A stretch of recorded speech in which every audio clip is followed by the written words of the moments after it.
Xin chào toàn thể các bạn đã đến với kênh kiến thức chuyên sâu. Trung Đông phản Mỹ, hiệp đồng Nga-Trung. Suốt trong thời gian dài vừa qua, chúng ta đã nhắc quá nhiều tới cuộc xung đột giữa Nga và Ukraine mà quên đi một đồng minh rất quan trọng của những người Nga, đó là Trung Quốc, một quốc gia mà từ trước đến nay luôn thu mình trong cái vỏ bọc chính sách Zero Covid. Có rất nhiều người đã đặt ra một câu hỏi đầy hoài nghi về cái chính sách này. Liệu nó có phải thực sự là một chính sách để giúp cho những người dân phòng tránh việc Covid lan rộng trong cộng đồng, hay nó còn mang một hàm nghĩa khác, giúp cho Trung Quốc có thể tập dượt trước những bài tập quan trọng để đối phó với tình trạng quốc gia này bị cô lập trong tương lai? Thật sự tôi cũng không biết được. Chỉ biết rằng những cuộc biểu tình phản đối chính sách này từ những công dân của Trung Quốc đang ngày càng trở nên lan rộng hơn, khiến cho chính phủ của quốc gia này đã có những thay đổi thật sự là quay ngoắt 180 độ. Gần như chỉ sau các cuộc biểu tình mà khiến cho truyền thông của phương Tây liên tục đưa lên trong thời gian gần đây, thì chính phủ của Trung Quốc đã bắt đầu dỡ bỏ các trung tâm xét nghiệm Covid. Chưa kể đến việc báo đài của quốc gia này liên tục nhấn mạnh với những công dân của mình trên truyền thông rằng các triệu chứng của chủng Omicron là rất nhẹ, vì vậy các công dân của nhiều thành phố sẽ được miễn cách ly. Không biết rằng phép thử của Chủ tịch Tập Cận Bình đã xong hay chưa, chỉ biết rằng những quy tắc khó khăn về đại dịch của Trung Quốc đã bị xóa bỏ. Điều này đồng nghĩa với việc quốc gia này sẽ chính thức trở lại con đường phát triển kinh tế đúng với tiềm năng của một siêu cường số 1 số 2 trên thế giới. Điều này cũng đồng nghĩa với việc Trung Quốc hiện tại sẽ cần thêm rất nhiều nguồn năng lượng, bao gồm cả dầu và khí đốt. Minh chứng rõ ràng nhất đó là Gazprom, một công ty năng lượng hàng đầu của Nga, đã công bố số liệu kỷ lục cung cấp khí đốt hàng ngày sang cho Trung Quốc. Theo số liệu từ Gazprom công bố, vào ngày 9 tháng 12, Gazprom đã lập một kỷ lục lịch sử mới về việc vận chuyển khí đốt hàng ngày của Nga sang cho Trung Quốc thông qua đường ống dẫn khí đốt Power of Siberia. Phần khí đốt vượt quá số lượng theo như hợp đồng đã thỏa thuận lên tới con số 16,4%. Có vẻ như con rồng của châu Á sau vài ba năm ngủ say đã chính thức tỉnh giấc. Cuộc chiến tranh giành năng lượng của phương Tây, điển hình là từ châu Âu, sẽ càng thêm khốc liệt và khó khăn hơn bao giờ hết, bao gồm trong mùa đông của năm nay và các mùa đông của năm tiếp theo nữa.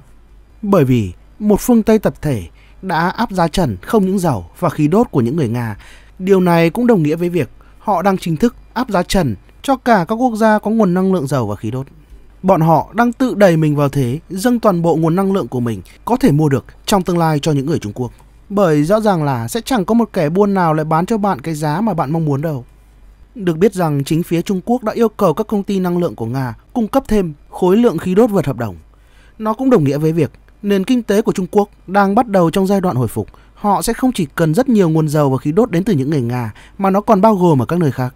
Vì thế mà chúng ta thấy được, ngay sau khi Trung Quốc dỡ bỏ lệnh phong tỏa Zero Covid, thì Chủ tịch Tập Cận Bình cũng ngay lập tức công du sang Trung Đông. Người Mỹ không hề thích điều này. Nó đang báo hiệu một kỷ nguyên petrodollar sẽ chính thức tan vỡ. Điều buồn cười là trước đây Tổng thống Mỹ Joe Biden sang thăm Ả Rập Saudi thì được bọn họ cử tỉnh trưởng để tiếp đón. Còn Chủ tịch Tập Cận Bình đã được bọn họ tiếp đón theo nghi thức hoàng gia một cách trang trọng nhất. Thật sự là có quá nhiều sự khác biệt. Ngay cả khi máy bay của ông Tập còn đang ở trên bầu trời, thì phái đoàn của Trung Quốc ngay lập tức đã được những người Ả Rập Saudi hộ tống bởi những máy bay chiến đấu của bọn họ. Kéo theo những chiếc máy bay chiến đấu này là những làn khói mang màu sắc của quốc kỳ Trung Hoa. Điều này như đang sát muối vào trái tim của Biden. Bởi cách đây một vài tháng, ông ấy cũng tới đây giống hệt như lý do mà ông Tập đang đến. Ngoài chuyện mua dầu ra thì còn chuyện gì khác để mà nói nữa đây. Giờ đây, Ả Rập Xê Út đối xử với những người Trung Quốc như thế này cũng nghiêm nhiên, Trung Đông đứng về phe của Nga và Trung Quốc. Một hội nghị thượng đỉnh bao gồm 20 quốc gia thuộc vùng Trung Đông đã được tập hợp để bàn chuyện làm ăn với những người Trung Quốc. Sự tương phản này rõ ràng đã làm tổn thương cho chuyến đi thăm của Tổng thống Biden trước đây, làm hoen ố hình ảnh của nước Mỹ. Nhưng đây chưa phải là điều đau đớn nhất với cả nước Mỹ. Điều đau lòng nhất là Chủ tịch của Trung Quốc Tập Cận Bình đã ngay lập tức đạt được một thỏa thuận lớn với các quốc gia vùng vịnh này. Đó là các quốc gia thuộc vùng Trung Đông này chấp nhận việc sử dụng đồng nhân dân tệ để mua bán dầu và khí đốt của bọn họ. Vâng, nên nhớ rằng trước đây Trung Đông chỉ bán dầu và khí đốt cho tất cả các quốc gia khác bằng đồng đô la.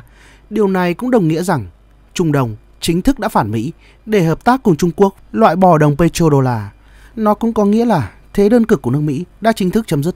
Đồng đô la sẽ không còn là một tờ giấy có giá trị như vàng nữa, mà nó đơn giản bây giờ sẽ quay trở về giá trị thực của nó, đó là một tờ giấy mà đốt đi cũng sẽ cháy khét như các đồng tiền khác thôi.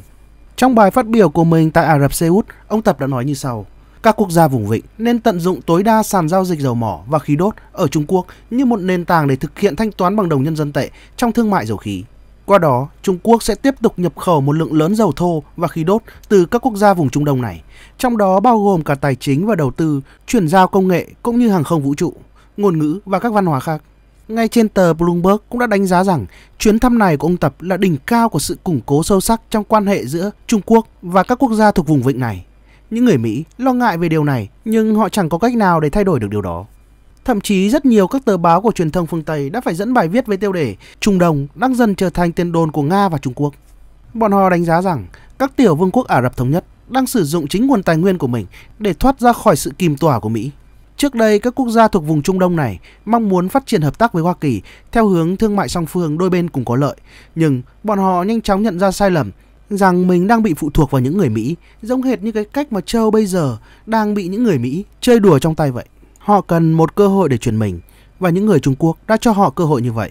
Các quốc gia thuộc vùng Trung Đông quyết định sử dụng dầu mỏ, thứ mà bọn họ có nhiều nhất và cũng là thứ mà thế giới cần nhất. Rõ ràng là Washington không hề thích điều này. Nhưng lúc này thì bọn họ có thể làm gì đây, ngoài việc tương lai có thể ban phát dân chủ cho các quốc gia thuộc khu vực Trung Đông này, khi mà bọn họ quay lưng bắt tay với cả Nga và Trung Quốc.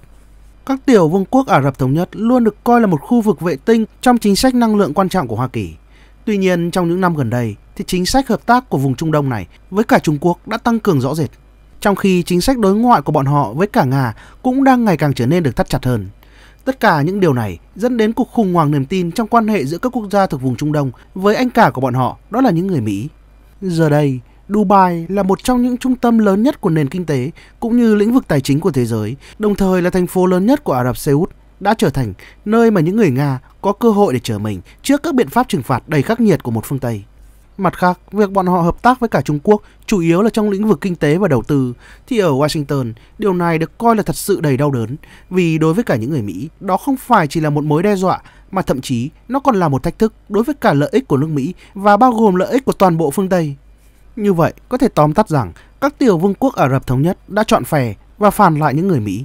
Có lẽ họ đã nhìn được bức tranh của một châu tập thể khi mà làm đồng minh của quốc gia này, họ đã bị bán không thương tiếc ra sao.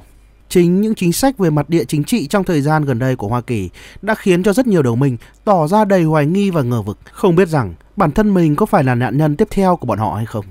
Vấn đề đau đầu này xin được dành cho nước Mỹ. Chỉ ít là trong tương lai gần, bọn họ chưa chắc chịu nhiều ảnh hưởng bởi sự kiện này. Dù sao thì Mỹ cũng là một trong những quốc gia hàng đầu trong việc sản xuất dầu thô. Tuy nhiên, chính sự chuyển mình đầy bất ngờ này từ phía Trung Quốc đang cho thấy triển vọng năng lượng của châu bị đe dọa như thế nào bởi tầm nhìn chính trị hạn hẹp của bọn họ.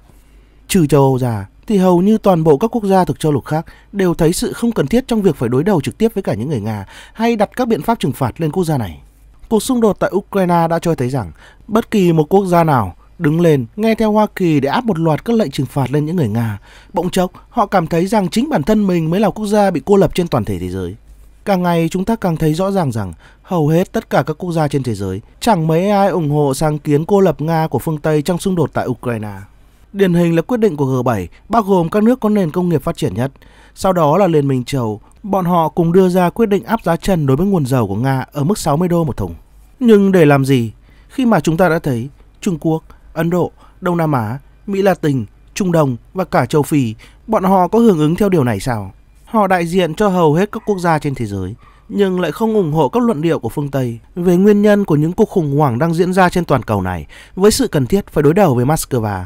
Do đó, ngay từ khi xảy ra chiến sự, bọn họ đã giữ vững lập trường của mình, kêu gọi giải quyết cuộc xung đột tại Ukraine dựa trên các biện pháp hòa bình. Rõ ràng là bọn họ không hề tham gia vào các biện pháp trừng phạt toàn diện để chống lại những người Nga. Những biện pháp trừng phạt này chủ yếu tới từ Mỹ, Anh và Liên minh châu Âu. Một trong những yếu tố dẫn đến quan điểm trung lập của nhiều quốc gia lại tới từ mối lo ngại về chủ nghĩa bá quyền của Mỹ, nơi mà trật tự thế giới đang do Washington thiết lập sau thời kỳ chiến tranh lạnh. Các quốc gia không ủng hộ lệnh trừng phạt lo ngại rằng Moscow chính là tấm gương của bọn họ trong tương lai. Một ngày nào đó bọn họ cũng sẽ trở thành nạn nhân của các biện pháp trừng phạt và sự cô lập quốc tế nếu chính sách của họ đi ngược lại với lợi ích của một phương Tây. Ai là người ở đây có thể quyết định rằng một hành động của một quốc gia có vi phạm luật pháp quốc tế hay không? Có lẽ cũng chỉ có Hoa Kỳ là dám chỉ tay xem ai là người vi phạm. Hãy nhìn xem NATO đã làm gì ở khu vực Ấn Độ Dương và các khu vực ở châu Á khác. Điều gì đang dẫn dắt bọn họ sau cuộc thảo luận để chống lại những người Nga. Tiếp theo chẳng phải họ nghe lời Mỹ cùng chung tay để chống lại một mối đe dọa mới mang cái tên là Trung Quốc ở đó hay sao? Bọn họ hiểu điều này, nên giờ đây không những các quốc gia này không ủng hộ các lệnh trừng phạt chống lại Nga, mà bọn họ còn đích danh chỉ trích một phương Tây tập thể, rằng chính phương Tây mới là những kẻ đang gieo rắc thêm căng thẳng trong cuộc xung đột tại Ukraine, cũng như gây thiệt hại cho rất nhiều các quốc gia khác bằng các lệnh trừng phạt của mình.